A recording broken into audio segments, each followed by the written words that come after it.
March 25th, 1923. A cold spring wind swept across the Yorkshire countryside as carriages and motor cars converged on the small village of Goldsborough.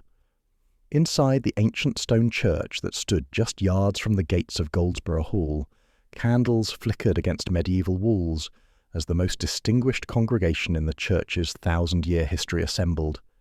In the front pew sat King George V, his beard meticulously groomed, his naval uniform bearing the decorations of empire. Beside him, Queen Mary, elegant in her characteristic style, gazed with a grandmother's tenderness at the small bundle cradled in the arms of her daughter. Princess Mary, the Princess Royal and Countess of Harewood, held her firstborn son, just weeks old, wrapped in the christening gown that had been used for royal baptisms for generations. The infant's name was George Henry Hubert Lascelles, and he would one day become the 7th Earl of Harewood. But on this March morning, he was simply a baby about to be welcomed into the Church of England by the Archbishop of York himself, Cosmo Lang, who stood at the ancient font preparing the holy water. The ceremony proceeded with the solemnity befitting a royal christening, but there was an intimacy to the occasion that would have been impossible in a grand cathedral or royal chapel. This was a family event in a family home, and the home was Goldsborough Hall, the Jacobean mansion visible through the church windows, its honey-coloured stone glowing in the pale spring sunlight. For Goldsborough Hall, this moment represented the absolute pinnacle of its 325-year existence. Built by an ambitious lawyer, occupied by Royalists during Civil War, home to the progenitor of all thoroughbred horses, remodelled by Georgian masters, and now serving as the first family home of the King's only daughter, the Hall had never stood closer to the centre of British national life. Yet even as the Archbishop's voice echoed through the church, even as royalty and aristocracy witnessed this baptism, forces were already in motion that would, within 2 decades, empty this house of its royal occupants and begin a long, uncertain journey through institutional use, abandonment, and eventual rebirth. This is the story of Goldsborough Hall, a house that has survived civil war and social revolution, that has hosted kings and housed the sick, that has faced demolition and found salvation. It is a story that spans 4 centuries and illuminates the dramatic transformation of England itself, from the confident hierarchy of the Jacobean age through the bloody conflicts of civil war, the agricultural prosperity of Georgian times, the brief blazing glory of royal occupation, and the long 20th century struggle of country houses to find purpose in a world that no longer needs or wants them. It is, above all, a story of survival against odds that have defeated thousands of similar houses across Britain. To understand how a 17th century manor house in rural Yorkshire became a royal residence, we must travel back more than 400 years to the reign of Elizabeth I, to an England very different from our own, and to a man whose ambition and wealth would create something intended to last for eternity. The year was 1598, and England stood at a fascinating crossroads. Queen Elizabeth I, now 65 years old, had ruled for 40 years, transforming England from a minor European power into a nation beginning to challenge Spanish dominance. The Spanish Armada had been defeated a decade earlier in 1588, a victory that had secured England's independence and begun its rise toward naval supremacy. In London, the theatres of Southwark were packed with audiences watching the latest plays by William Shakespeare and Christopher Marlowe, while the Royal Exchange bustled with merchants trading goods from across the known world. England was experiencing an economic and cultural renaissance, and a new class was emerging that would reshape the nation's social landscape. Wealthy professionals who made their fortunes not through inherited land or aristocratic title, but through law, commerce, trade, and service to the crown.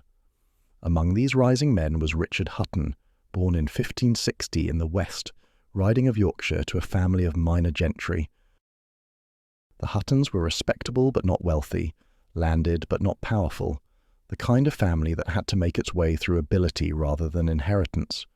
Young Richard was educated, likely at one of the grammar schools that were proliferating across Elizabethan England, where boys from middling families could acquire the Latin, rhetoric, and classical learning necessary for advancement. He then went to London to study law, entering one of the Inns of Court, those peculiar English institutions that were part law school, part professional guild, and part gentleman's club. The law was one of the few professions through which a man of modest background could rise to genuine wealth and influence in Tudor England. The expansion of royal government, the increasing complexity of commerce, and the endless property disputes of a society based on land ownership all created demand for skilled lawyers. Richard Hutton proved exceptionally talented. By his late 20s, he had established himself as a successful barrister, arguing cases in the central courts at Westminster Hall. By his 30s, he was handling major cases for wealthy clients, accumulating both professional reputation and personal wealth. His income from legal fees grew year by year, and like all successful professionals of his era, he began to think about what true gentlemanly status required: a country estate. Land ownership was not merely about economics in Elizabethan and Jacobean England, it was about identity and status. A man might be wealthy through trade or professional fees, but he was not truly a gentleman unless he owned a substantial country estate, maintained a household there, and took his place among the county gentry. Hutton had the money, but he needed the estate that would transform him from a successful London lawyer into a Yorkshire gentleman of substance and permanence. In 1598, the opportunity arose. The Goldsborough estate in North Yorkshire came on the market. Goldsborough was not a new creation, but an ancient property.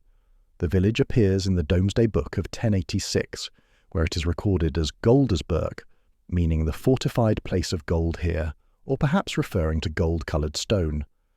For centuries, it had been a manor held by various families, with the medieval manor house, tenant farms, common lands, and all the rights and obligations that came with manorial lordship.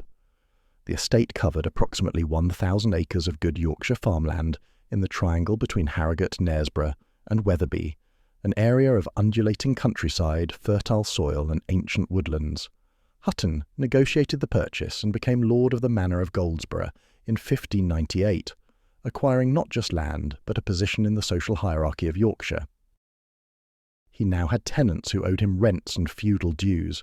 He had rights over common lands and fisheries, and he had the authority that came with manorial lordship. But the existing manor house was inadequate for a man of his station and modern sensibilities. It was old, probably medieval in origin, dark, uncomfortable, and stylistically obsolete. Hutton made the decision that would define his legacy and our story. He would tear down the old manor and build an entirely new house, one that would reflect both his wealth and the latest architectural fashions, a house fit for a gentleman of the new century that was about to begin. The timing was significant in ways Hutton could not have anticipated. Queen Elizabeth thus died in March 1603, ending the Tudor dynasty that had ruled England since 1485. Her successor was James VI of Scotland, who became James I of England, uniting the crowns of England and Scotland for the first time. James brought with him Scottish courtiers, continental influences, and a style of kingship different from Elizabeth's. The Jacobean age had begun, and it would produce a distinctive architectural style that blended English traditions with new continental influences, particularly from the Netherlands and France. Hutton's career continued to flourish under the new king. In 1617, at the age of 57, he achieved the pinnacle of his profession when he was appointed a Justice of the Court of Common Pleas, one of the 3 central common law courts of England. This was one of the most prestigious judicial positions in the kingdom, just below the judges of the Court of King's Bench. The appointment brought a substantial salary, royal favour, and the highest social status. 6 years later, in 1623, he was appointed High Sheriff of Yorkshire, making him the Crown's principal representative in his home county, responsible for maintaining order, executing royal writs, and presiding over county courts. These honours reflected a lifetime of professional achievement and brought both prestige and the income necessary to maintain a great house. The construction of Goldsborough Hall began in 1598 and continued for an extraordinary 27 years, finally completing in 1625, the same year Hutton's son was knighted by King Charles III. This extended construction timeline might seem surprising to modern sensibilities, but it was entirely normal for major country houses of the period. Building proceeded according to the availability of funds, which came from Hutton's legal income paid in irregular fees and investments. It progressed according to the weather, as the Yorkshire climate made construction impossible during harsh winter months. It advanced according to the availability of skilled craftsmen, who had to be recruited from across the region and even from the continent for the most specialised work. And it evolved as fashions changed and Hutton's own ideas developed over nearly 3 decades. The house was built using stone quarried locally from the Yorkshire limestone deposits that have provided building material for centuries. The stone was carefully selected for quality and colour, seeking the honey golden hue that characterises the finest Yorkshire stone buildings. This stone had to be quarried using hand tools, extracted in blocks, transported by cart over rough roads to the building site, and then precisely cut and dressed by master masons. The masons working on Goldsborough Hall were skilled craftsmen who had likely learned their trade working on churches and cathedrals, where the techniques of stone cutting, shaping and joining had been refined over centuries of Gothic construction. They knew how to cut stones to exact angles, how to create smooth faces and crisp edges, how to carve decorative elements, and how to lay courses that would bear weight and shed water for centuries.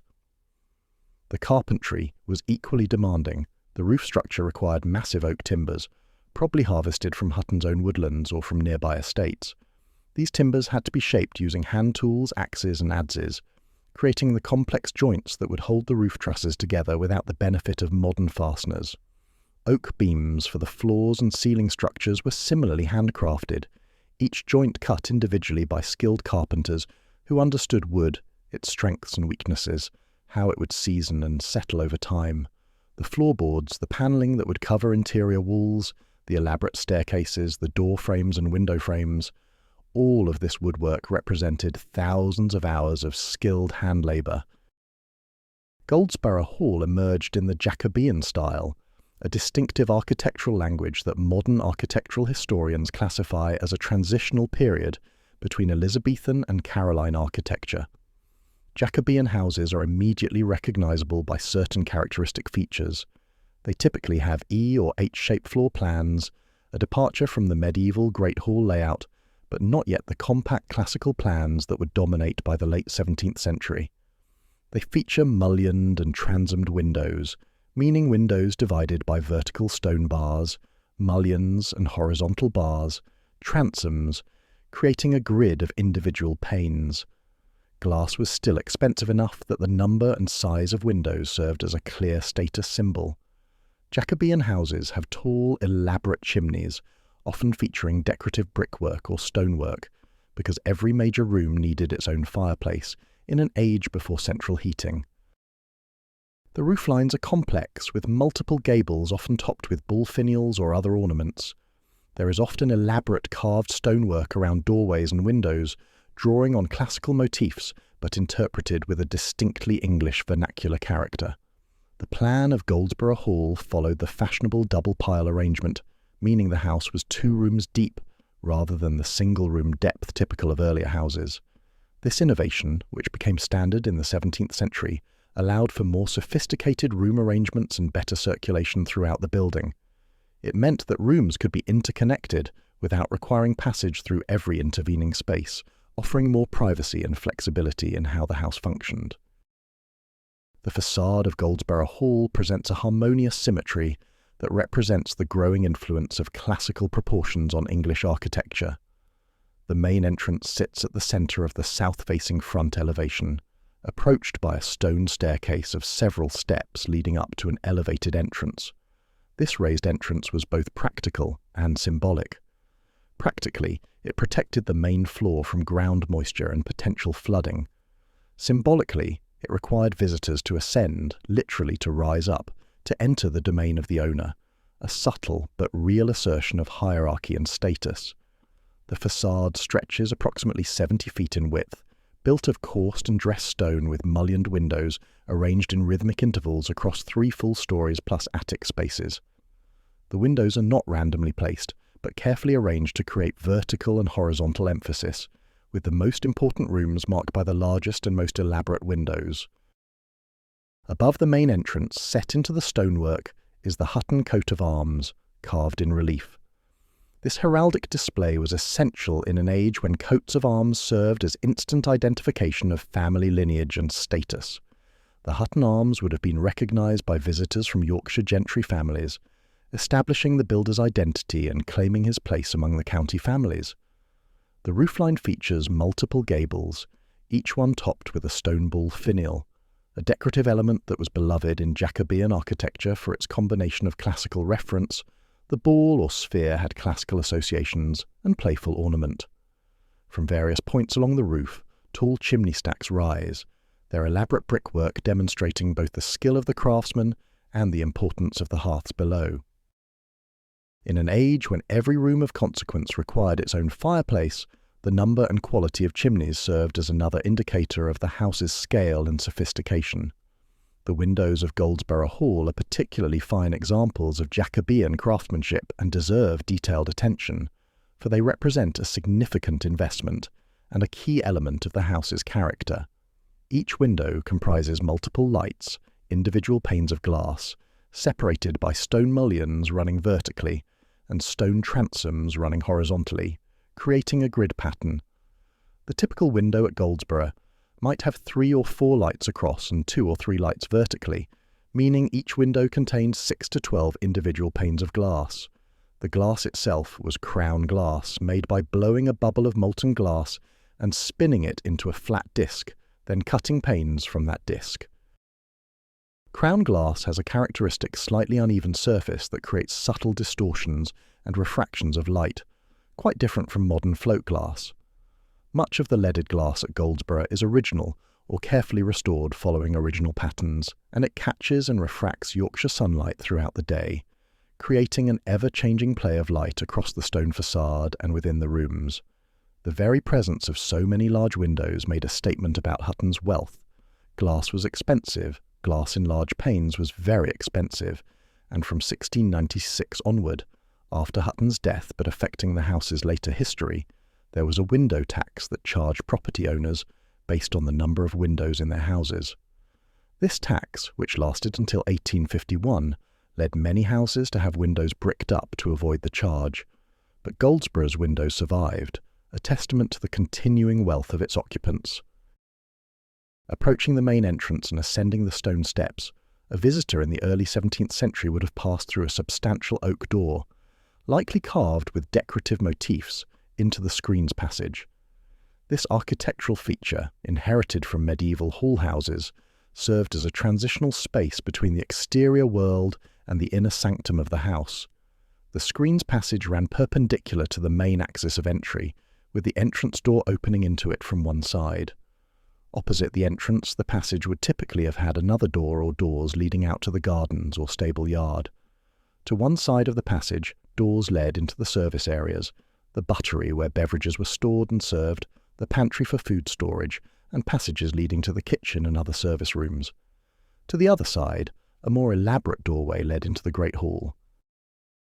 The Great Hall, while no longer the dominant all-purpose room it had been in medieval houses, remained the social and symbolic heart of Goldsborough Hall. This was the room where Sir Richard Hutton would receive guests, conduct estate business, meet with his tenants, host gatherings of local gentry, and display his status. The hall at Goldsborough measures approximately 40 feet in length by 25 feet in width, with a ceiling height of roughly 16 feet, creating a space that is impressive without being overwhelming. The ceiling is a magnificent example of Jacobean timberwork, featuring exposed oak beams arranged in geometric patterns, supported by carved brackets. The main beams span the width of the room, probably each cut from a single massive oak tree, while secondary beams create cross patterns. The wood would have been left natural, showing the grain and character of the oak, darkening naturally over time and from smoke from the fireplace and candles. The walls of the Great Hall are covered in oak panelling from floor to ceiling, a standard treatment in important rooms of houses of this period and status. The panelling would have been carved with decorative motifs, possibly including the linen fold pattern that was popular in the 16th and early 17th centuries, where the wood is carved to resemble folded fabric or linen. This panelling served multiple purposes. It was decorative and impressive, demonstrating wealth and taste. It provided insulation against the cold that penetrated the exterior stone walls, as stone buildings are notoriously cold in British winters, and it created a surface that could be carved and decorated to enhance the room's grandeur. At one end of the Great Hall stands an impressive fireplace, essential for heating in Yorkshire's climate. The fireplace opening is large enough that several people could stand within it, not an exaggeration, as massive fireplaces of this period really were that large, designed to burn whole logs and to radiate heat into the substantial volume of the room. The fireplace surround is carved stone, probably the same Yorkshire limestone used for the house's exterior, featuring classical motifs such as columns, pilasters, perhaps carved fruit or floral swags, and definitely the Hutton coat of arms prominently displayed.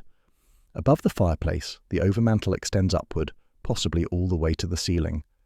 Jacobean overmantels were opportunities for elaborate decorative displays, often featuring multiple tiers of carved stone or wood, incorporating classical architectural elements like columns and pediments, heraldic devices, and possibly painted panels depicting biblical scenes, classical mythology, or allegorical subjects. The overmantel at Goldsborough would have immediately drawn the eye of anyone entering the Great Hall, communicating the owner's wealth, taste, education, and place in society. The windows of the Great Hall face south, the standard orientation for principal rooms in English houses, maximising sunlight during the day. The multiple large mullioned windows would have filled the room with natural light, at least during daylight hours. At night, the hall would have been illuminated by candles, dozens of them. Wall sconces would have held candles at intervals around the room, and standing candelabra would have provided additional light. The flickering candlelight would have reflected off any polished metal or glass present, off the brass fire dogs in the hearth, off pewter or silver plate displayed on side tables or a court cupboard, creating an atmosphere quite different from our modern experience of artificially lit interiors. From the Great Hall, a grand staircase provided access to the first floor, where the family's principal private apartments were located. The staircase itself was designed to be seen and to impress. Jacobean staircases were status symbols, opportunities to demonstrate wealth through the quality of materials and craftsmanship. Goldsborough's main staircase was built of oak, featuring heavy square newel posts at the turns, each topped with an elaborate carved finial. The balusters, the vertical elements between the handrail and the steps, were solid and substantial, turned on a lathe to create decorative profiles or possibly carved with patterns. The treads of the stairs were wide, allowing for the slow, dignified ascent expected of gentlemen in their doublets and ladies in their elaborate gowns with their wide skirts. The staircase rose through 2 or possibly 3 stories, with landings at each floor, and it was positioned so that it would be visible to guests being received in the Great Hall, serving as a theatrical backdrop and a promise of the refined private spaces above. The first floor, known as the principal floor or piano nobile in classical terminology, contained the most important private rooms of the house. These were the rooms where the family actually lived, when not entertaining in the more public Great Hall, and where the most important guests would be received for more intimate or confidential conversations. The most significant room on this floor was the Great Chamber, a formal reception room that served functions similar to what would later be called a drawing room or salon. The Great Chamber at Goldsborough Hall spans approximately 30 feet by 20 feet, with a ceiling height of about 12 feet, creating a room of elegant proportions that feels spacious and important without the overwhelming scale of a great hall in a larger palace. The walls of the Great Chamber are covered in elaborate oak panelling, finer and more decorated than that in the Great Hall below. The panelling rises from floor to ceiling in precisely fitted sections, each panel possibly carved with decorative motifs.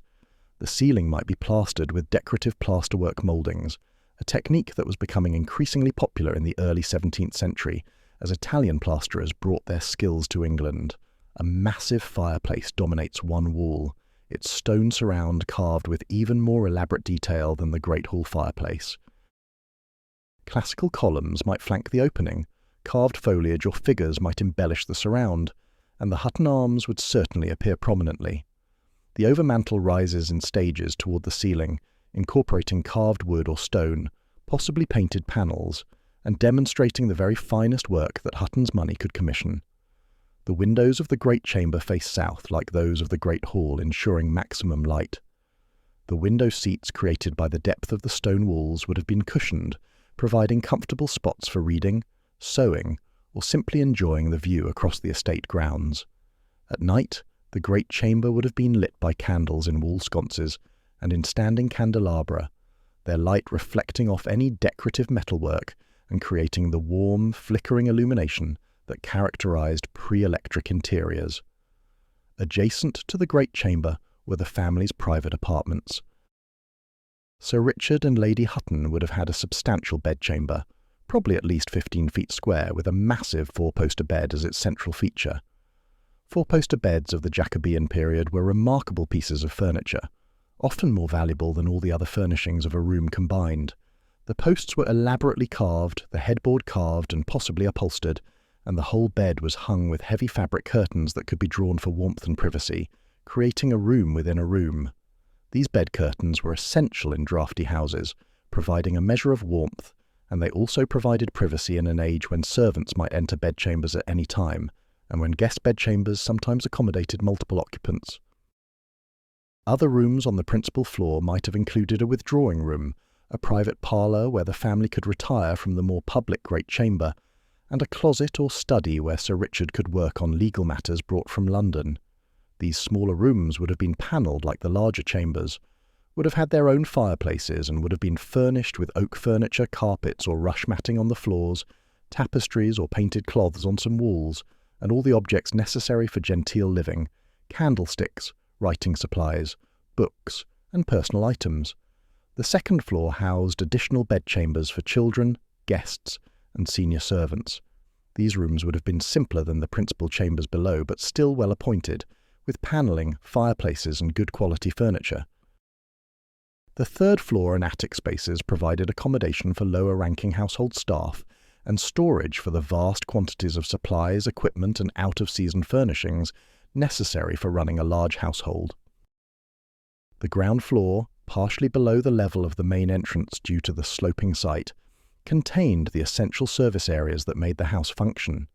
The kitchen was probably the largest single room on this level, featuring a massive hearth with hooks and equipment for cooking over an open fire, work tables for food preparation, and access to storage rooms. Adjacent to the kitchen would have been the scullery for washing dishes and equipment, the buttery for storing and serving beverages, particularly ale which was drunk at every meal, the pantry for storing food, and possibly a dedicated bakehouse with its own oven for baking the enormous quantities of bread consumed by the household. Further storage rooms would have held the supplies needed to maintain self-sufficiency: barrels of salted meat and fish, sacks of grain and flour, crocks of butter and cheese, preserved fruits and vegetables, and all the other foodstuffs that had to be laid in for winter when fresh supplies were unavailable. Beyond the main house, the estate required numerous outbuildings and facilities. Stables housed the horses used for riding, for pulling carriages, for farm work, and for the hunt. A carriage house provided storage for various vehicles. Barns stored hay, grain, and farm equipment. A dovecote, probably a substantial stone structure, housed hundreds of pigeons that provided fresh meat, especially in winter. Fish ponds, man-made and carefully maintained, were stocked with carp and pike, providing another source of fresh protein. Orchards contained apple, pear, plum, and cherry trees, their fruit consumed fresh in season and preserved for winter. Kitchen gardens, probably quite extensive, provided vegetables, herbs for cooking and medicine, and cut flowers for the house. An ice house, a deep pit lined with brick or stone, allowed ice cut from ponds in winter to be stored through summer for cooling drinks and preserving food. The estate employed dozens of workers whose labour made this lifestyle possible. Agricultural labourers worked the farm fields, tended the livestock, maintained the fences and buildings, and performed the endless manual labour required by pre-industrial farming.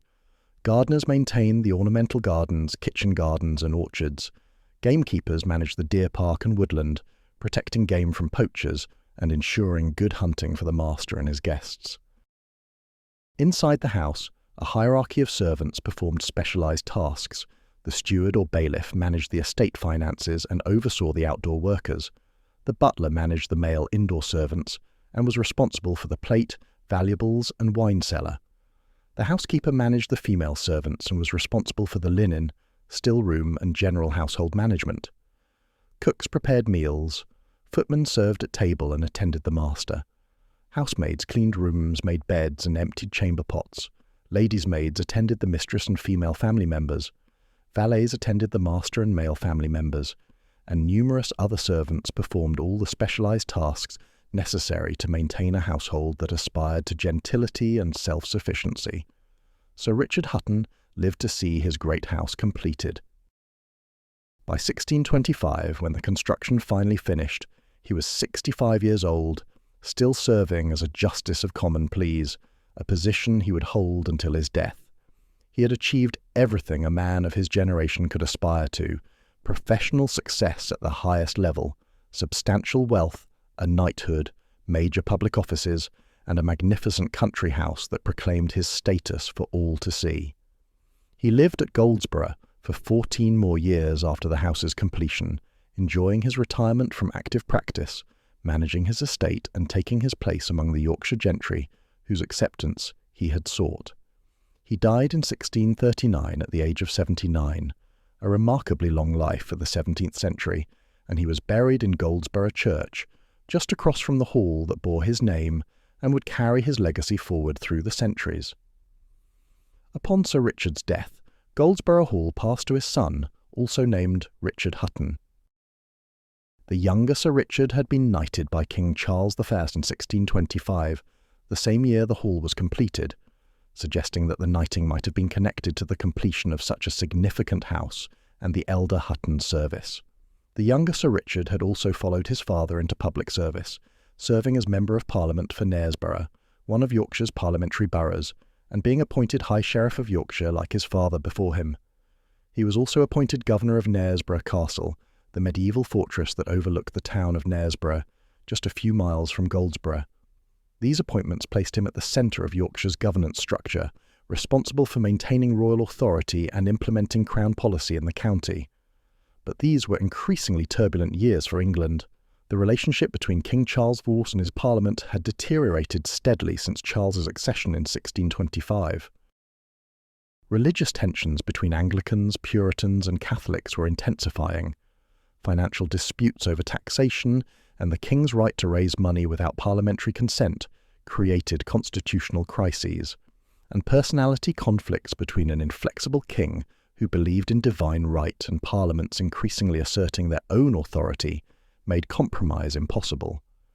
By 1642, negotiations had failed entirely, and England plunged into civil war, the first time since the Wars of the Roses that Englishmen had taken up arms in large numbers against each other. For Sir Richard Hutton the Younger, the outbreak of civil war created an agonizing dilemma faced by thousands of English gentlemen. On which side should he declare himself? His positions as MP, High Sheriff and Castle Governor came from royal appointment, suggesting loyalty to the king. His family's wealth and status had been built within the system of monarchy and aristocracy, suggesting conservative royalist sympathies. Yet Parliament claimed to represent English liberties against royal tyranny, and many in Yorkshire had Puritan religious sympathies that aligned with Parliament.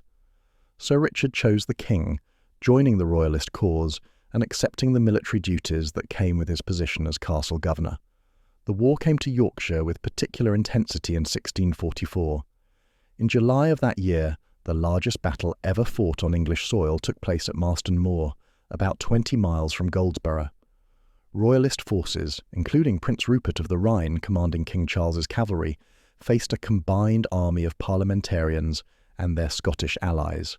Sir Richard Hutton fought in this battle, possibly commanding local forces raised from the Goldsborough estate and surrounding area. The battle was a catastrophic defeat for the Royalists. Perhaps 4,000 Royalist soldiers were killed, key commanders captured or killed, and the Royalist cause in northern England effectively shattered.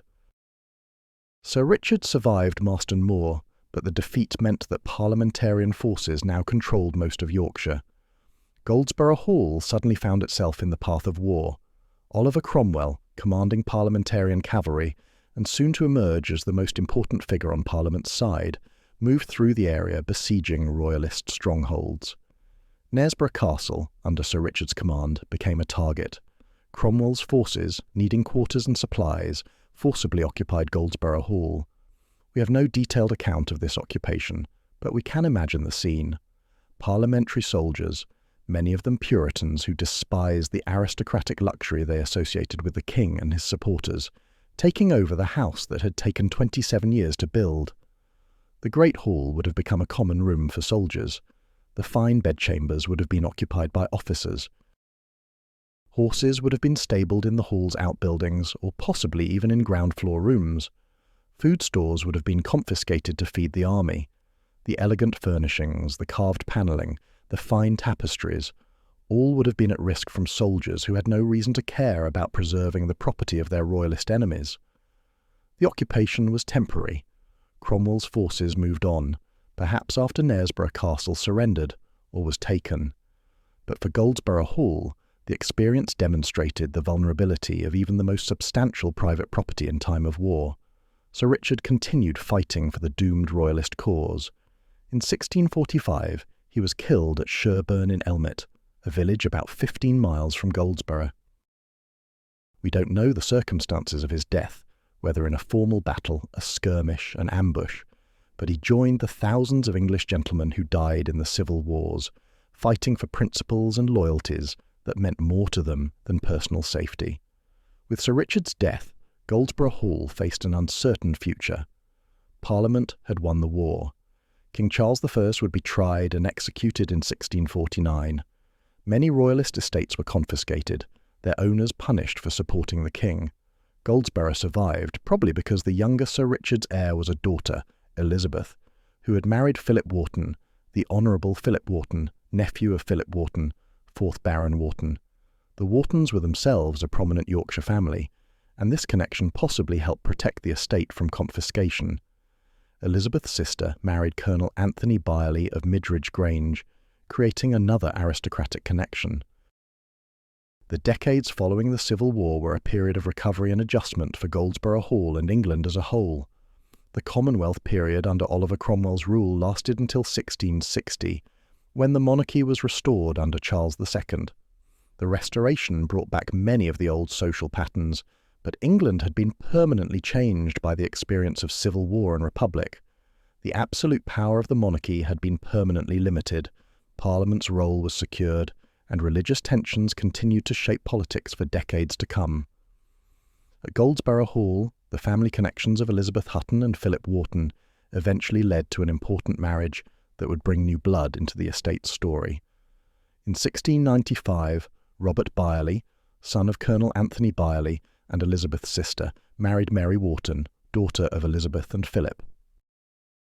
This marriage united both branches of the family that had descended from Sir Richard Hutton the Younger, consolidating family claims to the estate.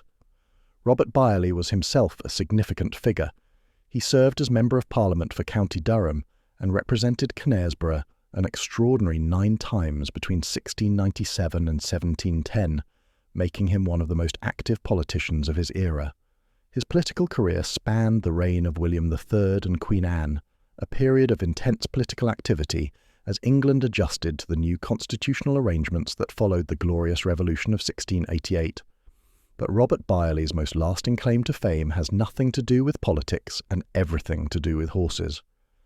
As a cavalry officer, Byerley had served in various military campaigns, including the Battle of the Boyne in 1690, the crucial conflict in Ireland where the Protestant William III defeated the Catholic James II, securing the Protestant succession to the English throne. During these military campaigns in Eastern Europe and the Middle East, Byerley acquired a magnificent Arabian stallion. The exact circumstances remain wrapped in legend and speculation. One account suggests that Byerley captured the horse from a Turkish officer at the siege of Buda in Hungary in 1686, when Habsburg forces were pushing the Ottoman Empire out of Central Europe. Another version claims he purchased the stallion from traders who had brought it from Arabia or Turkey. What we know for certain is that Byerley brought this horse back to England, and the stallion, known to history as the Byerley Turk, was put to stud at Goldsborough Hall. The Byerley Turk arrived in England at a pivotal moment in equine history. The English had been working for decades to develop faster, stronger horses by crossing native mares with imported stallions from North Africa and the Middle East, where horse breeding had been refined over millennia. 3 stallions, the Byerley Turk, the Darley Arabian, and the Godolphin Arabian, would become the foundation sires of the modern thoroughbred. Every single thoroughbred horse racing today, from Kentucky Derby winners to Grand National champions, carries the bloodline of one or more of these 3 stallions in its pedigree. The Byerley Turk, the eldest of the 3, is particularly important, his line running through many of the greatest racehorses in history. The stallion stood at Goldsborough Hall for years, covering mares brought by breeders who recognised his quality. The stud fees would have provided useful income for the estate. When the Byerley Turk died in 1706, he was buried somewhere on the Goldsborough estate. The exact location of his grave has been lost to time. There's no marked monument, no recorded spot. But somewhere beneath the Yorkshire soil near the Hall lies the physical remains of one of the most important horses in history, an animal whose genetic legacy has shaped an entire sport and industry. The connection between Goldsborough Hall and the foundation of thoroughbred racing remains one of the property's most remarkable footnotes, a reminder that history happens in unexpected ways in unexpected places. The Byerley ownership of Goldsborough Hall continued through the early decades of the 18th century, but by the 1760s the family faced the problem that had destroyed many aristocratic lines. Robert and Mary Byerley's 5 children all died without producing heirs.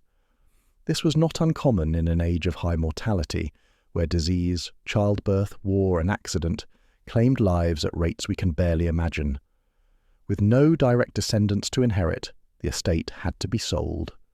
The purchaser, around 1760, was Daniel Lascelles, a member of one of the most powerful and wealthy families in Yorkshire. The Lascelles family fortune had been made in the Caribbean, specifically in Barbados, through sugar plantations worked by enslaved Africans. This wealth, built on one of history's greatest moral crimes, had allowed the family to purchase vast estates in England, including the Harewood estate in Yorkshire. Daniel Lascelles was a younger son or cousin, not in line to inherit the main family seat, and he purchased Goldsborough Hall as a secondary estate, a property suitable for a gentleman, but not intended as the family's primary residence. Under Daniel Lascelles, Goldsborough Hall underwent significant architectural modifications that reflected the changing tastes of the Georgian period. Daniel hired 2 of the most distinguished architects working in England at the time, John Carr and Robert Adam. John Carr was Yorkshire's leading architect, responsible for numerous country houses, public buildings, and urban developments across the county. Robert Adam was perhaps the most fashionable architect in Britain, having revolutionised British interior design with his interpretations of classical Roman architecture discovered during his travels in Italy. Both Carr and Adam were simultaneously engaged in the construction of Harewood House, the main Lascelles family seat just a few miles from Goldsborough, making it convenient for them to consult on modifications to the smaller house. The exact nature of Carr and Adam's work at Goldsborough is not fully documented in surviving records, but we can make educated guesses based on their typical practices and the evidence visible in the house. They likely updated the interiors to reflect Georgian tastes, which favoured lighter, more delicate classical decoration over the heavier Jacobean style. Jacobean oak panelling might have been removed from some rooms and replaced with painted plaster walls decorated with delicate mouldings. Heavy Jacobean chimney pieces might have been replaced with more refined Georgian examples in coloured marbles with classical motifs.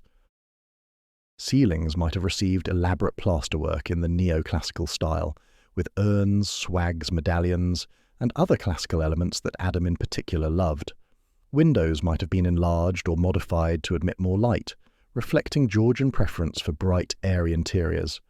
The overall effect would have been to modernise the house, making it more comfortable and fashionable, while retaining its basic Jacobean structure and exterior character.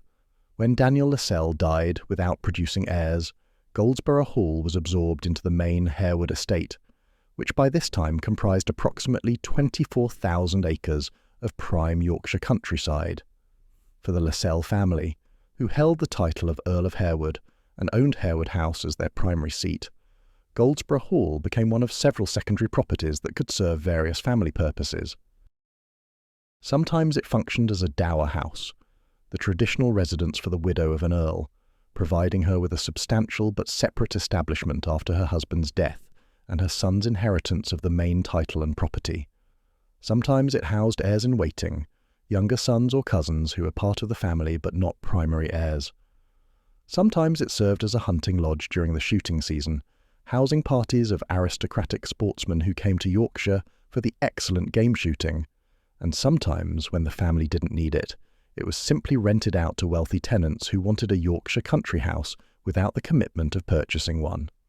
Throughout the 19th century, Goldsborough Hall continued this quiet existence as a secondary property of a great estate. The century saw enormous changes in Britain. The Industrial Revolution transformed the economy, railroads revolutionized transportation, cities grew explosively, the British Empire expanded to cover a quarter of the globe, political reforms gradually extended voting rights, and Victorian morality reshaped social expectations. But country houses like Goldsborough continued much as they had for generations, centres of agricultural estates, homes to aristocratic families, and symbols of a social order that seemed permanent even as the world around it changed fundamentally. In the late 19th century, Goldsborough Hall was rented to Sir Andrew Fairbairn, a Liberal Member of Parliament representing a Scottish constituency. Fairbairn was having his own country house, Arscombe Grange, built in Yorkshire, and he needed temporary accommodation while construction proceeded. This was a typical use for a house like Goldsborough, providing comfortable, prestigious housing for the wealthy on terms convenient to all parties. Fairbairn would have enjoyed the house, entertained guests there, and participated in Yorkshire County society, while the Lascelles family received rental income without having to maintain or occupy the property themselves. As the 19th century gave way to the 20th, few would have predicted that Goldsborough Hall was about to experience the most famous period of its entire history, a decade when it would be home to the British royal family and when its gardens would be planted by a king and queen. The transformation began with a romance. Princess Mary, born in 1897, was the only daughter and third child of the Duke and Duchess of York, who became King George V and Queen Mary when Edward VII died in 1910. Growing up in the shadow of her brothers, including the future Edward VIII and George VI, Princess Mary established herself as a hard-working member of the royal family, particularly during World War I when she served as a nurse and established the Princess Mary's Gift Fund, which sent Christmas boxes to every British serviceman and woman in 1914. By the early 1920s, Mary was in her mid-20s, and royal expectations required her to marry, ideally to a suitable British aristocrat, rather than a European prince given the post-war political climate and the fall of so many European monarchies. Henry Lascelles, Viscount Lascelles, was heir to the Harewood estate and the earldom. Born in 1882, he was 15 years older than Princess Mary, a significant age gap that occasioned some comment at the time. He had served in World War I, been wounded, and emerged from the war as a thoughtful, cultured man interested in music and the arts. Whether the match was primarily a love match or an arranged alliance of royal and aristocratic houses remains debated by historians, but contemporaries generally reported that Mary and Henry were genuinely fond of each other and built a successful marriage. The engagement was announced in late 1921, and the wedding took place on February 28, 1922, at Westminster Abbey, a grand royal occasion attended by aristocracy and royalty from across Europe, covered extensively by newspapers and celebrated across Britain. After the wedding, the question arose of where the couple would live. Princess Mary could not live in royal palaces as a married woman. Those were reserved for the immediate royal family and her brothers, who would continue official duties. Harewood House was occupied by Henry's father, the 5th Earl, who had no intention of vacating it for his son. The solution was Goldsborough Hall, a substantial house suitable for a royal couple, but private enough to allow them some semblance of normal family life. Princess Mary and Viscount Lascelles moved into Goldsborough Hall in 1922, and for the next 7 years it served as their primary home. For Princess Mary, the transition must have been dramatic. She had grown up in royal palaces, surrounded by enormous household staffs, with every detail of life managed by servants and governed by protocol. Goldsborough Hall, while certainly a grand house with its own staff, was on a human scale that allowed for something approaching normal domestic life. She could walk in her own gardens without triggering security concerns. She could involve herself in the local community. She could raise her children, George born in 1923 and Gerald born in 1924, with somewhat less scrutiny than would have been possible at a royal palace. The princess threw herself into making Goldsborough Hall a true home. Working with decorators and garden designers, she refreshed the interiors and especially focused on creating beautiful gardens that reflected the English country house tradition at its finest. The 1920s saw Princess Mary and Viscount Lascelles make their most visible mark on the estate through extensive garden improvements. They laid out 2 long herbaceous borders, those quintessentially English garden features where perennial plants are arranged by height, colour and flowering season to create a continuous display from spring through autumn. These borders were flanked by carefully clipped beech hedges, creating the classic garden rooms that characterise the best English gardens, where different garden areas are separated by hedges or walls, creating a sense of discovery as one moves through the space.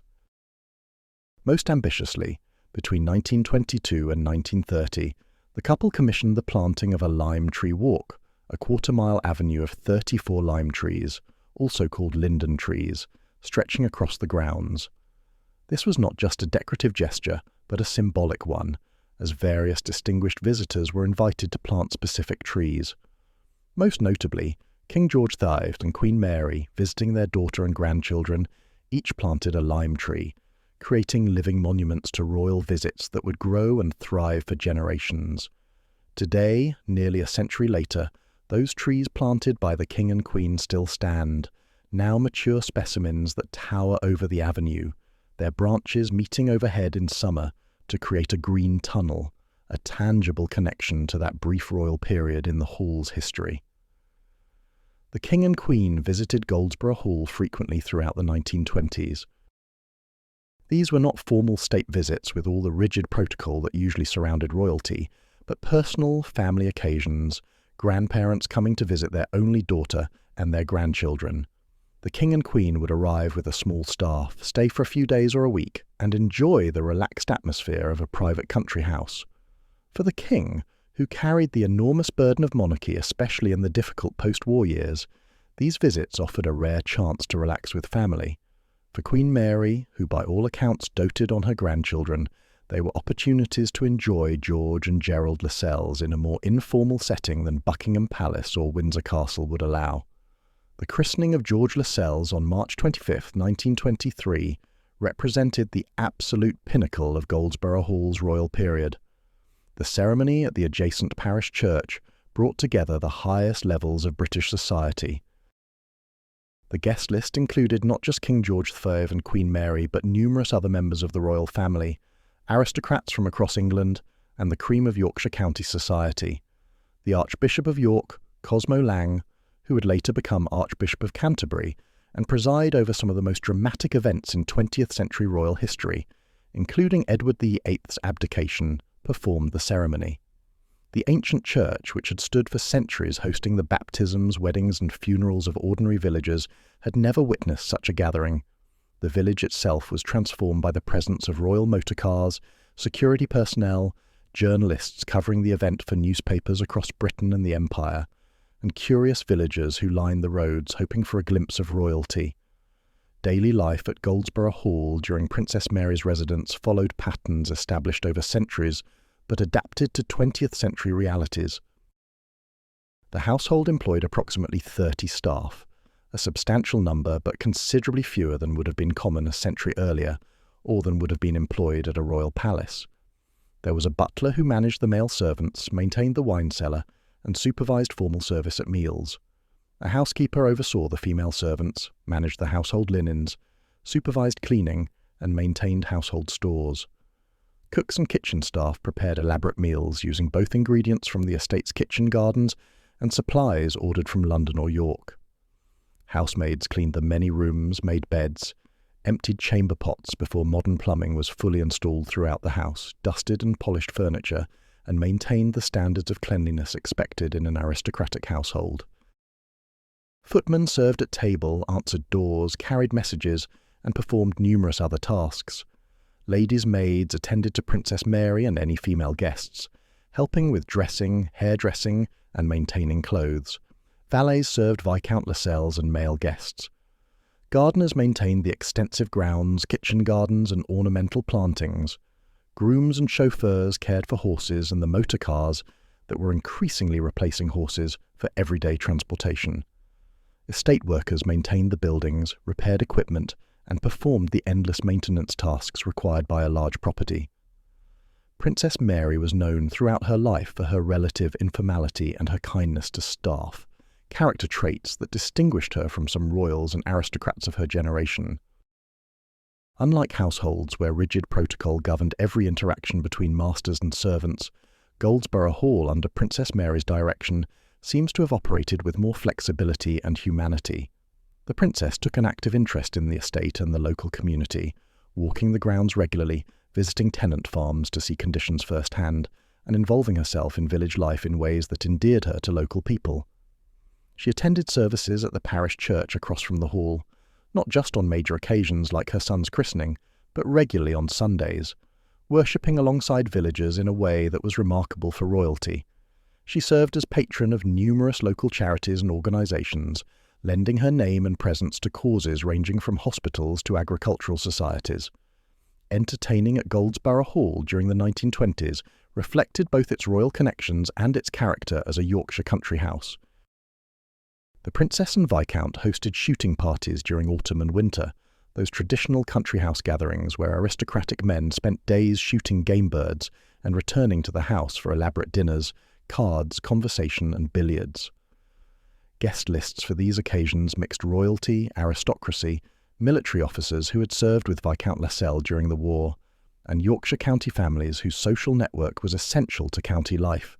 There were balls and dances, particularly during the Christmas season, when the Great Hall would be decorated with greenery, musicians would play, and guests would dance late into the night. Garden parties in summer showed off the herbaceous borders at their peak bloom, with tables set up on the lawns, tea served from silver services, and guests strolling through the grounds, admiring the plantings and enjoying the Yorkshire countryside at its most beautiful. The Prince of Wales, the future Edward VIII and who would abdicate in 1936 to marry Wallis Simpson, visited his sister at Goldsborough, as did other members of the royal family. The Duke of York, who would become George VI after his brother's abdication, came with his wife Elizabeth, who would become the beloved Queen Mother. Political figures of the day, including cabinet ministers and senior politicians from both major parties, came for weekend visits that combined social pleasure with informal political discussions of the kind that have always characterised British aristocratic society. County families, the established gentry of Yorkshire who formed the social network within which aristocracy operated, were regularly invited for dinners, shooting parties, and garden parties, maintaining the relationships essential to county life. Yet even as Goldsborough Hall enjoyed this golden age of royal connection, forces were gathering that would transform both the house and the world around it. The 1920s, for all their superficial gaiety and prosperity among the upper classes, were a period of profound agricultural depression. Food prices had been high during World War I, encouraging farmers to expand production, but after the war prices collapsed as global agricultural production recovered. Estate incomes, which had supported country house life for centuries, declined sharply. At the same time, taxation increased dramatically. Death duties, first introduced in 1894 at modest rates, had been significantly increased during and after World War I to pay for the war and its aftermath. Inheritance now triggered substantial tax obligations that forced many families to sell land or property to pay the bills. Income taxes also increased significantly, reducing the surplus income available for maintaining estates. Many country houses were already being demolished or sold in the 1920s because families simply could not afford to maintain them. The Lascelles family, with multiple estates and substantial wealth, derived not just from agriculture, but from investments and urban property, could weather these financial pressures better than most county families, but even they felt the squeeze. The cost of maintaining both Harewood House and Goldsborough Hall, along with other properties, had to be justified by either occupation or income. In 1929, Henry Lascelles' father died, and Henry inherited the earldom, becoming the 6th Earl of Harewood, With that inheritance came Harewood House, one of England's finest 18th-century mansions, designed by John Carr and Robert Adam, filled with remarkable art collections and surrounded by a capability Brown Park. As the Earl of Harewood, Henry had responsibilities to live at the family seat, to maintain its position in Yorkshire society, and to manage the estate from there. Princess Mary, now the Countess of Harewood, had to accept that her time at Goldsborough was ending. The family moved to Harewood House, and Goldsborough Hall's royal chapter closed after just 7 years. For Goldsborough Hall, the departure of the royal family marked the end of an era. The house had been at the absolute centre of British attention for less than a decade, but those years had given it a place in royal and national history that it would never lose. The lime trees continued to grow, the herbaceous borders continued to bloom each summer, and the house itself stood quietly. But now it was merely a secondary property again, used occasionally by family members or guests, but no longer a primary residence. As the 1930s progressed, Britain faced economic depression, political uncertainty, and growing international tensions. The optimism that had briefly flourished after World War I had evaporated, replaced by anxiety about unemployment, the rise of fascism in Europe, and the increasing likelihood of another war. Country houses continued their slow decline. More were sold, more were demolished, and the lifestyle they represented seemed increasingly anachronistic in a Britain struggling with economic crisis and moving toward greater social equality. Then came World War II, and Britain mobilized completely. Every resource was dedicated to the war effort. Country houses across the nation were requisitioned for military use or adapted for civilian purposes, essential to the war. Goldsborough Hall became the temporary home of Oatlands School, an established school from Harrogate that was evacuated to the countryside where its students would be safer from potential German bombing raids. The Boyer family, who owned and operated Oatlands School, moved their entire operation to Goldsborough Hall in 1939, and for the next 6 years the historic rooms echoed with the voices of children rather than aristocrats. The Great Hall, where Sir Richard Hutton had received 17th-century guests and Princess Mary had hosted royal dinners, became a school assembly hall. The dining room continued its function, now feeding students instead of aristocrats. Bedchambers that had housed royalty became dormitories for schoolchildren. The gardens became playing fields. Classrooms were set up throughout the house, with lessons conducted in former reception rooms and students studying surrounded by historic panelling and plasterwork. The Boyer family managed the school through difficult war years, dealing with rationing, shortages, blackout restrictions, and all the challenges of maintaining education under wartime conditions. The war years inevitably took a toll on Goldsborough Hall's physical condition. Maintenance was deferred as materials and labour were unavailable, diverted to the war effort. The building was used intensively by dozens of children who could not be expected to treat historic fabric with the care it required. Heating systems strained to warm classrooms in Yorkshire winters. But the school's occupation also ensured that the building remained inhabited and maintained at some basic level, probably saving it from the deterioration that would have resulted from standing empty for 6 years. When World War II ended in 1945, Britain faced an enormous task of reconstruction and social reform. The Labour government elected in a landslide victory in 1945 promised to build a new Britain with comprehensive welfare state, national health service, and greater equality.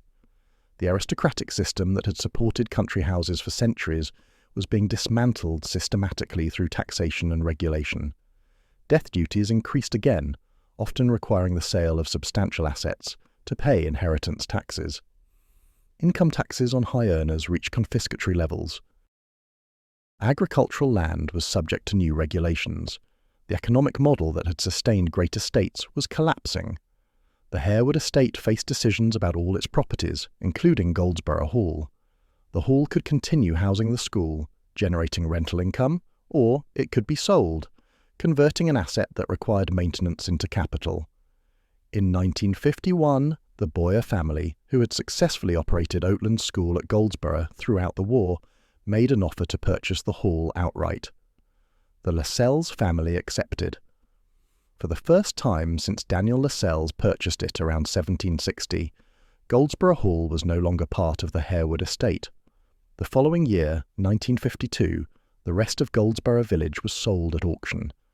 Tenant farms were sold to their occupants, giving farmers ownership of land their families might have worked for generations as tenants. Cottages were sold to their residents. The village pub went to a private buyer. The 1,000-year connection between manor house and village, the feudal relationship that had structured rural society for centuries, was finally severed. Goldsborough transformed from an estate village, where the lord of the manor owned essentially everything and controlled most aspects of village life, into an independent community of private property owners. Under the Boyer family's ownership, Goldsborough Hall continued as Oatlands School through the prosperous 1950s and into the 1960s. The post-war years saw rising demand for private education as middle-class families sought advantages for their children. The school thrived, with students coming from across Yorkshire and beyond. The building was adapted further for educational purposes, with more classrooms created, dormitories improved and facilities updated, as much as the historic structure would allow. But by the mid-1960s, changing educational patterns and the mounting costs of maintaining a historic building led the Boyers to reconsider. Newer schools were being built with purpose-designed facilities, modern safety features, and efficient layouts. Goldsborough Hall, for all its historic charm, was fundamentally a 17th-century house trying to function as a 20th-century school. In 1966, the Boyers closed Oatlands School and sold Goldsborough Hall to the Hanson family. The Hansons purchased the hall with the intention of restoring it as a private family home, returning it to residential use after more than 25 years as a school. This was an ambitious undertaking requiring removal of school fixtures, restoration of damaged or altered historic features, and conversion of spaces back to domestic arrangements. The work was expensive, time-consuming, and technically challenging. Historic buildings are never straightforward to work with. Surprises emerge constantly as work proceeds, costs escalate, and the physical and emotional toll can be overwhelming. Health problems within the Hanson family, whether financial, physical, or both, forced them to sell in 1977, having owned the property for barely a decade and completed only part of the restoration they had envisioned. The next buyer was West & Sons, a Leeds-based property developer who saw commercial potential in the historic property. Developers bring different perspectives than owner-occupiers. They think in terms of highest and best use, market demand, profit margins, and exit strategies.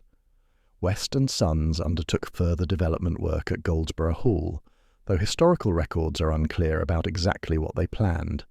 They may have considered converting it to apartments, developing the grounds, or some other commercial venture. Whatever their plans, they too sold relatively quickly, passing the property to Mrs. Elsie Sharpday, who had a clear and ambitious vision, transforming Goldsborough Hall into a luxury country house hotel. Mrs. Sharpday's vision was not unreasonable. Country house hotels were becoming increasingly popular in Britain in the 1970s, offering guests the experience of staying in historic houses while generating income that could support preservation. She invested significantly in conversion work, adapting historic rooms to serve as hotel guest rooms and suites, installing modern bathrooms that would meet guest expectations, creating commercial kitchens capable of serving restaurant meals, refurbishing public rooms to serve as hotel lounges and dining spaces, and attempting to meet all the regulatory requirements for operating a hotel. But despite all this work and investment, the hotel never opened. Whether financing collapsed, regulatory approval proved impossible, construction problems became insurmountable, or market research revealed insufficient demand, Mrs. Sharpday's dream was never realized. Goldsborough Hall stood converted but unopened, its future more uncertain than ever. In 1979, Russell Stansfield Smith acquired the property. He initially moved in with his family, living in Goldsborough Hall as a family home, and enjoying the remarkable experience of inhabiting a building with such history. But by the early 1980s, he had conceived a different plan, converting the hall into a residential nursing home for elderly residents.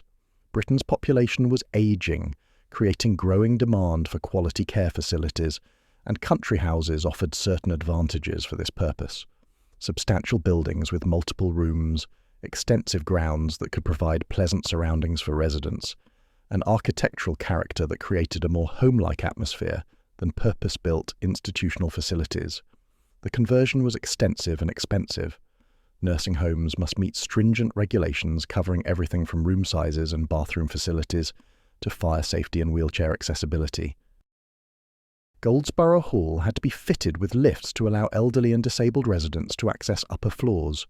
Numerous ensuite bedrooms had to be created, as modern care facilities require private bathrooms for residents. Communal spaces had to be adapted for use by elderly people, many with mobility limitations or cognitive impairments. Comprehensive fire detection and suppression systems had to be installed. Kitchens had to meet commercial food safety standards. Medical facilities and medication storage had to be provided. Staff areas, offices, and service spaces had to be created. The work was massive in scope and fundamentally changed the character of the interior, though the basic structure and exterior remained largely intact. The hall opened as a 60-resident, 40-bedroom nursing home in 1983, becoming the flagship property of a small group of care facilities operating under the name Goldsborough Estates. For 20 years, from 1983 to 2003, Goldsborough Hall functioned as a nursing home. The Great Hall, where aristocrats had entertained, became a communal lounge where elderly residents gathered for activities and socializing. Bedchambers that had housed Jacobean gentry, Georgian aristocrats, and even royalty now accommodated people in the final years of their lives, some with dementia, some recovering from strokes or other medical crises, some simply unable to live independently. The gardens where Princess Mary had walked with her children and where King George V had planted lime trees became therapeutic gardens where residents could sit outside on pleasant days, enjoy nature, and receive visitors. The building fulfilled a worthy social purpose, providing care and dignity to elderly people who needed support, but its historic character was subsumed beneath the requirements of modern healthcare. In 1997, Bupa, one of Britain's largest healthcare providers, acquired Goldsborough Estates, adding the group's properties to Bupa's extensive portfolio of care facilities. Bupa conducted a systematic assessment of all acquired properties to determine whether they could be upgraded to meet evolving care standards and whether they remained economically viable. Goldsborough Hall presented particular challenges. As a Grade 2 listed building, the second highest level of historic protection in England's planning system, there were strict limits on what alterations could be made. Any significant changes required listed building consent from the local planning authority, a process that could be lengthy, expensive, and uncertain. Installing modern facilities, particularly extensive bathroom additions, accessibility improvements, and safety systems, while respecting the historic fabric, proved extremely difficult.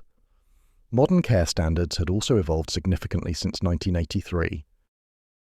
Regulators increasingly required single rooms with ensuite facilities, larger room sizes, better accessibility, and more extensive support spaces. Bringing Goldsborough Hall up to these standards while working within the constraints of a protected historic building would require massive investment with no guarantee of regulatory approval. By the early 2000s, Bupa concluded that the cost-benefit analysis did not justify continued operation. They had numerous other facilities that could accommodate residents more efficiently. In May 2003, the nursing home at Goldsborough Hall closed. Residents were relocated to other Bupa facilities. Staff were made redundant or transferred, and Goldsborough Hall stood empty for the first time in 64 years, since Oatlands School had moved in at the start of World War II. Bupa put the property on the market, and the question became whether anyone would want to take on such a challenging property. Empty historic buildings deteriorate rapidly, particularly in Britain's damp climate. Without heating, condensation forms, leading to mould, rot, and decay. Roof leaks that might be minor in an occupied building become serious when water damage goes unnoticed. Plaster absorbs moisture and begins to fail. Woodwork swells, shrinks, and cracks. Mechanical systems deteriorate. Wildlife finds its way in through any opening, with birds nesting in chimneys and attics, rodents gnawing wiring and insulation. Vandalism becomes a risk, though Goldsborough's relative isolation and remaining security probably protected it from the worst. The longer a building stands empty, the faster the decline and the more expensive eventual restoration becomes. Goldsborough Hall sat empty for 2 years, from 2003 to 2005, while potential buyers considered and rejected it. The building needed massive investment to reverse 20 years of institutional use and 2 years of neglect. Any work had to comply with listed building regulations, adding complexity and cost. The market for genuine country house living had contracted dramatically since the 1920s. Very few people wanted or could afford to maintain a house of Goldsborough's size as a private residence. Commercial users faced planning restrictions and the challenges of making historic buildings meet modern codes. Many observers assumed Goldsborough would follow the path of hundreds of other country houses: slow decline, eventual structural failure, and perhaps demolition despite listed status, or abandonment to picturesque ruin.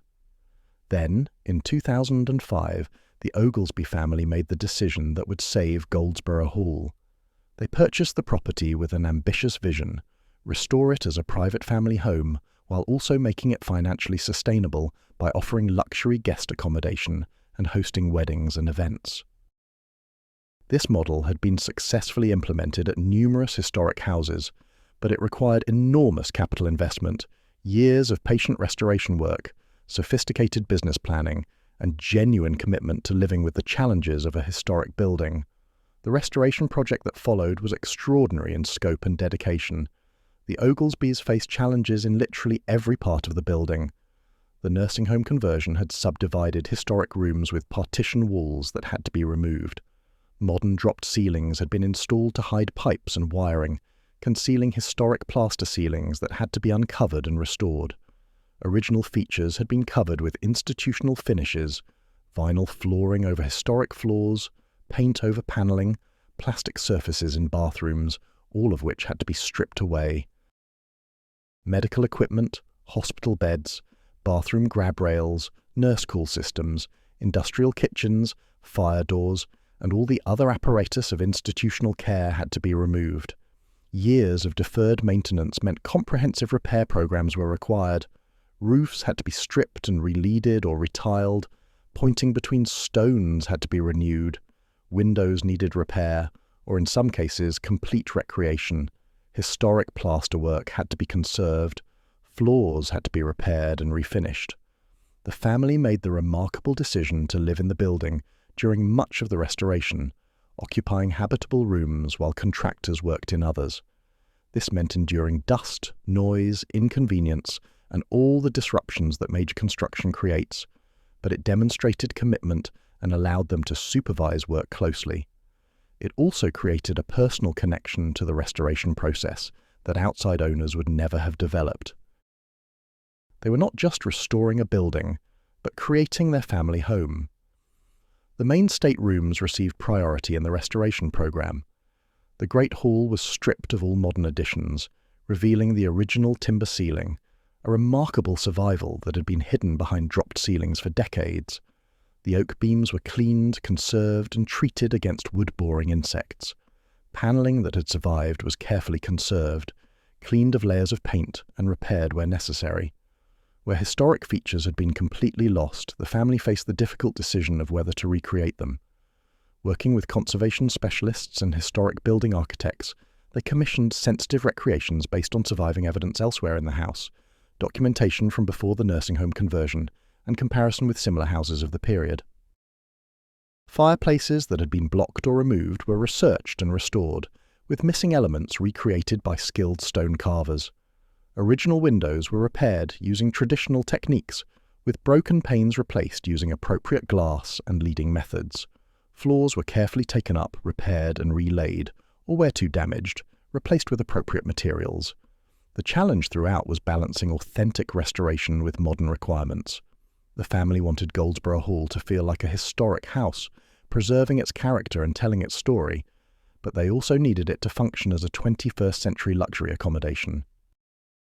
This meant hidden compromises: modern heating systems installed as unobtrusively as possible, electrical wiring run through walls and floors to avoid surface mounting, plumbing for bathrooms added without damaging historic fabric, fire detection and suppression systems installed to meet insurance and safety requirements while remaining visually unobtrusive, and accessibility improvements made where possible.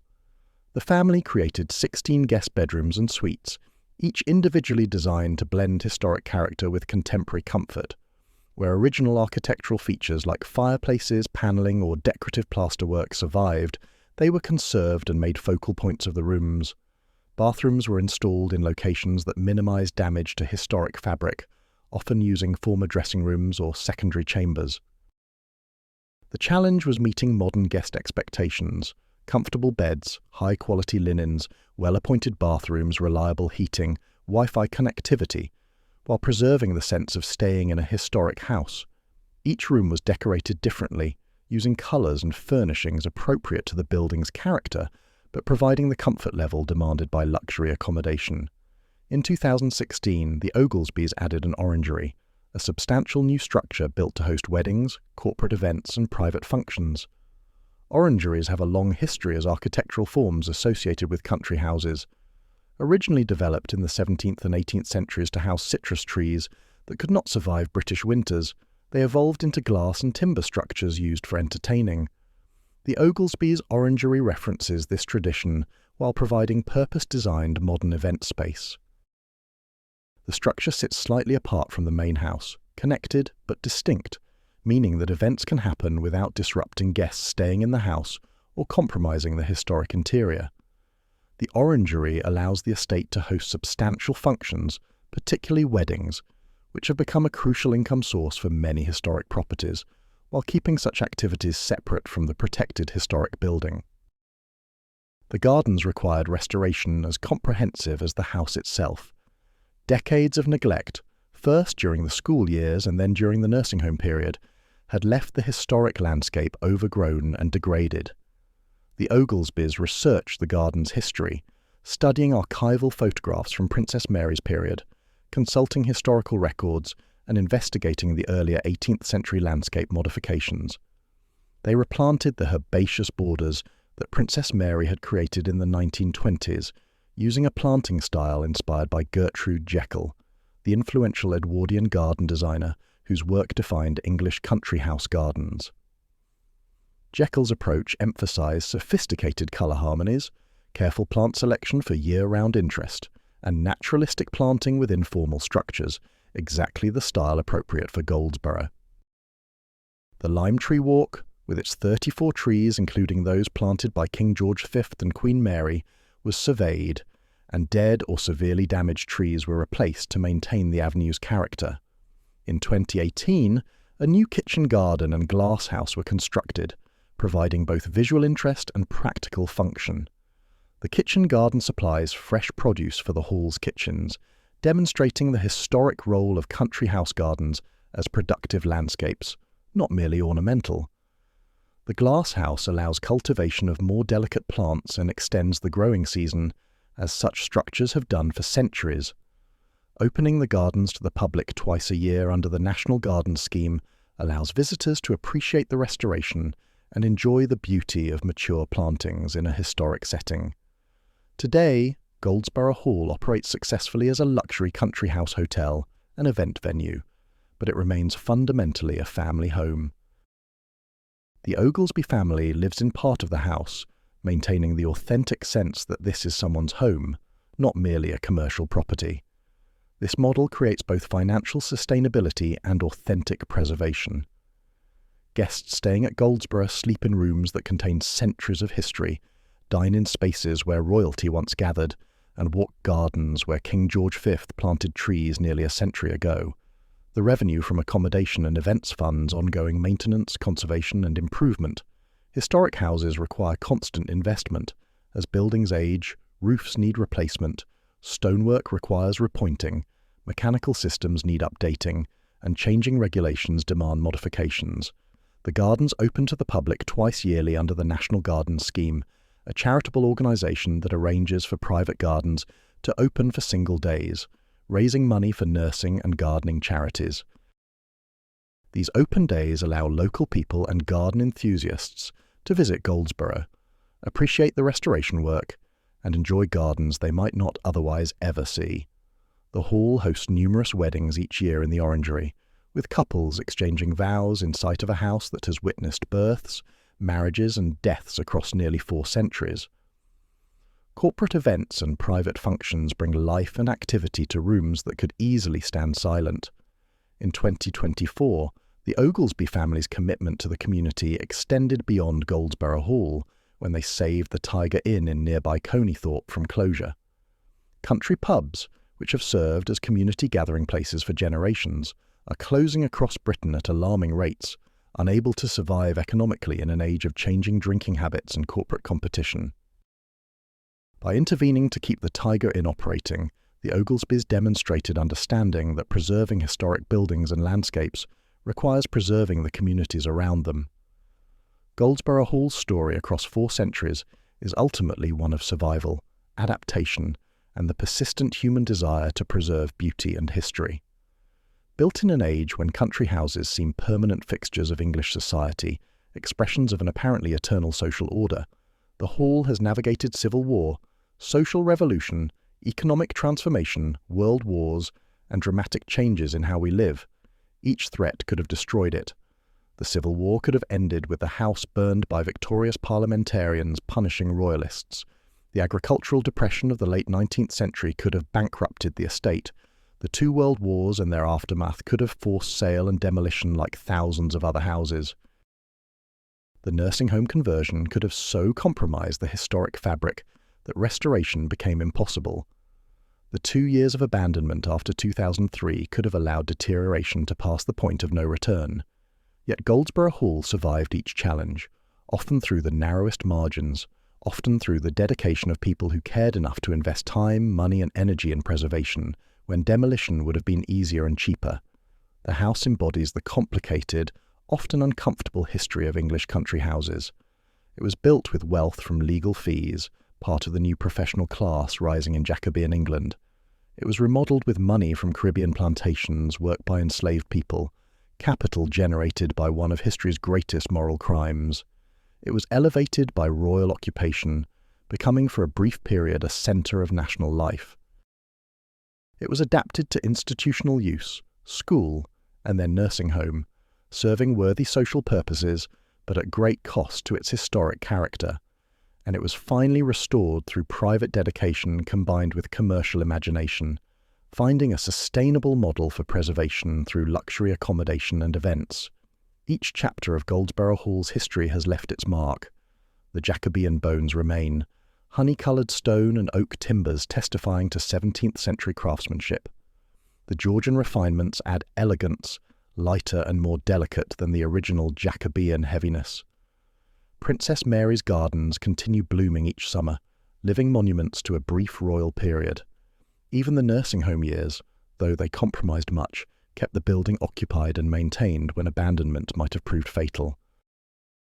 Standing before Goldsborough Hall today, a visitor sees not just a building, but a palimpsest, a manuscript where text has been written, partially erased and written over, with traces of all the layers remaining visible. The honey-coloured stone glows in Yorkshire sunlight, much as it did when Sir Richard Hutton first saw his completed house in 1625, after waiting 27 years for construction to finish. The windows that Princess Mary looked through to watch her children playing in the gardens still frame the same views of rolling Yorkshire countryside. The lime trees planted by King George V and Queen Mary have grown from slender saplings into majestic specimens whose branches meet overhead. The house endures, adapted but recognisable, changed but authentic, its survival a testament to the enduring appeal of beautiful architecture and the determination of successive generations who refuse to let this particular piece of history disappear. In an age when thousands of country houses have been demolished, divided into apartments, allowed to decay into romantic ruins, or converted beyond recognition, Goldsborough Hall represents a successful model of historic preservation through active use and commercial imagination. It demonstrates that these buildings, products of wealth inequality and social systems we have largely abandoned, can still enrich our lives, connect us to the past, educate us about history, and contribute positively to local communities and economies. The challenge of maintaining such properties remains immense, requiring constant vigilance, substantial financial resources, sophisticated business planning, and creative adaptation to changing times and expectations. but the rewards, preserving irreplaceable craftsmanship, maintaining beauty, keeping history alive and accessible, and connecting past and future, justify the extraordinary effort. Goldsborough Hall's greatest achievement may be the simplest. It still stands. After 4 centuries of civil war and social revolution, after agricultural depression and world wars, after threats of demolition and years of institutional use, after abandonment and uncertainty, the hall remains. It is still lived in, still loved, still beautiful, still functioning. In its survival, it honours everyone who has contributed to its story. Sir Richard Hutton, whose ambition gave it form, the unknown masons and carpenters whose skill gave it substance, the Royalist defenders who sheltered within its walls, Robert Byerley, whose horse changed equine history, Princess Mary, who made it a royal home, the schoolchildren whose voices filled its halls, the elderly residents who spent their final years within its rooms, and most recently the Oglesby family whose dedication has given it new life. The house remains, 400 years after its foundation, a stone and timber witness to the endless human desire to build something lasting, to create beauty that transcends our brief lives, and to connect past and future through the places we inhabit and preserve.